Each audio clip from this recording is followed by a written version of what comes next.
Hare Krishna. Now, chapter 6 of Srimad Bhagavad Gita, where the Supreme Personality of Godhead is saying about the Dhyana Yoga. The translations of chapter 6, Dhyana Yoga.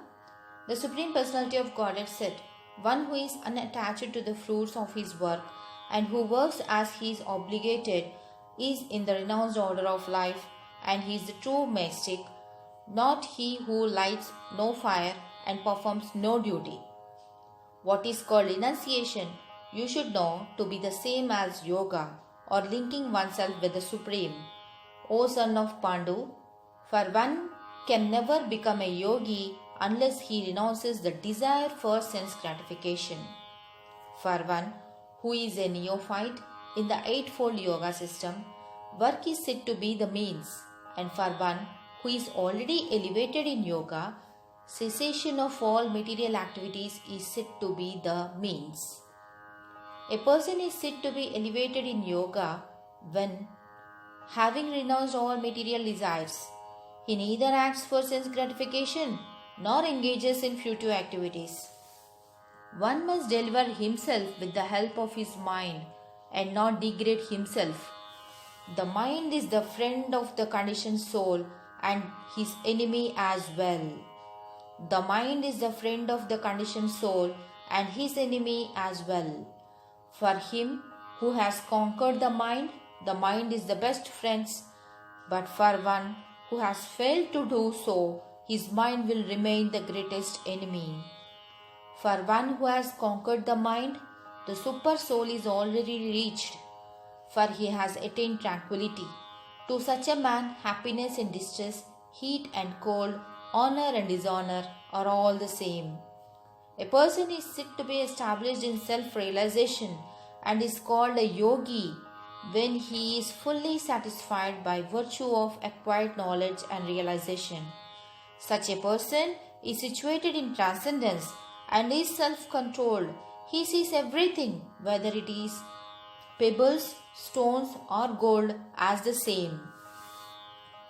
A person is considered still further advanced when he regards honest well-wishers, affectionate benefactors, the neutral, mediators, the envious, friends and enemies, the pious and the sinners, all with an equal mind. A transcendentalist should always engage his body, mind and self in relationship with the Supreme. He should live alone in a secluded place and should always carefully control his mind. He should be free from desires and feelings of possessiveness. To practice yoga, one should go to a secluded place and should lay kusha grass on the ground and then cover it with a deer skin and a soft cloth. The seat should be neither too high nor too low and should be situated in a sacred place. The yogi should then sit on it very firmly and practice yoga to purify the heart by controlling his mind, senses and activities and fixing the mind on one point. One should hold one's body, neck and head erect in a straight line and stare steadily at the tip of the nose. Thus, with an unagitated, subdued mind, devoid of fear, completely free from sex life, one should meditate upon me within the heart and make me the ultimate goal of life. Thus, practicing constant control of the body, mind and activities, the mystic transcendentalist, his mind regulated, attains the kingdom of God by cessation of material existence. There is no possibility of one's becoming a yogi, O Arjuna, if one eats too much or eats too little, sleeps too much or does not sleep enough. He who is regulated in his habits of eating, sleeping, recreation and work can mitigate all material pains by practicing the yoga system.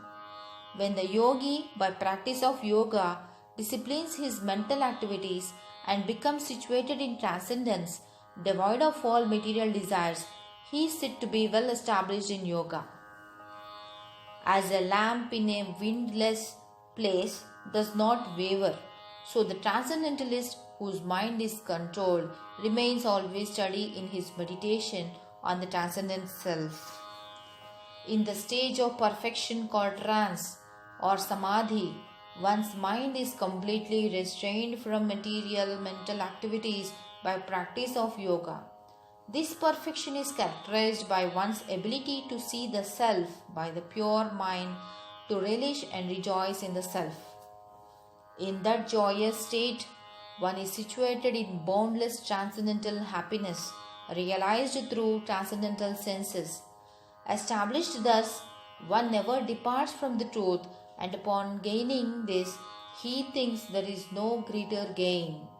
But situated in such a position, one is never shaken, even in the midst of greatest difficulty. This indeed is actual freedom from all miseries arising from material contact. One should engage oneself in the practice of yoga with determination and faith and not be deviated from the path. One should abandon, without exception, all material desires born of mental speculation and thus control all the senses on all sides by the mind. Gradually, step by step, one should become situated in trance by means of intelligence, sustained by fully conviction, and thus the mind should be fixed on the self alone and should think of nothing else. From wherever the mind wanders due to its flickering and unsteady nature, one should certainly withdraw it and bring it back under the control of the self. The yogi, whose mind is fixed on me, verily attains the highest perfection of transcendental happiness. He is beyond the mode of passion. He realizes his qualitative identity with the Supreme, and thus he is freed from all reactions to past deeds. Thus, the self-controlled yogi, constantly engaged in yoga practice, becomes free from all material contamination and achieves the highest stage of perfect happiness in transcendental loving service to the Lord. The true yogi observes me in all beings and also sees every being in me. Indeed, the self-realized person sees me, the same Supreme Lord, everywhere.